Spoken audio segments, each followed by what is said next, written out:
Hello mga kaunggoy!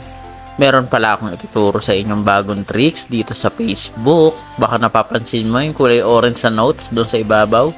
Yan, di ba? Ang cute niya tingnan, kulay orange, kakaiba. Yung background ng notes. Ayan ang ituturo ko sa inyo. Ang cute tingnan, di ba? Oh, kung meron kayo niyan, kakaiba mag-aagaw pansin agad yan. Ayan, ituturo ko sa inyo. Ganito lang yung gagawin niyo mga kaunggoy. I-click nyo lang yung sa may bandang picture nyo. Ayan. I-delete nyo yung notes. Sample. Ilalagay ko ay kaunggoy. Type ko kaunggoy.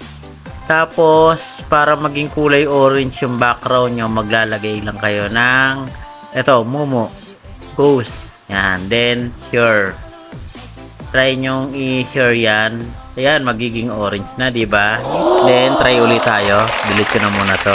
Then, post notes tayo. Then, type natin kaunggoy. Tapos, search natin ay pumpkin.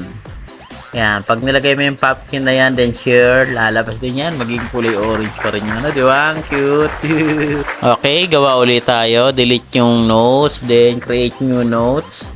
Type natin ulit kaunggoy. Tapos, sticker ng skull. Bungo. Yan, skull. Then, pag na-click mo na yon, share mo ulit. Then, magiging orange na uli yung background ng notes mo. Diba? Napaka-astig tingnan. Agaw pansin niya. Saan kayo? Diba? Ano pang hinihintay nyo mga kaunggoy? Gawin nyo na. Dali!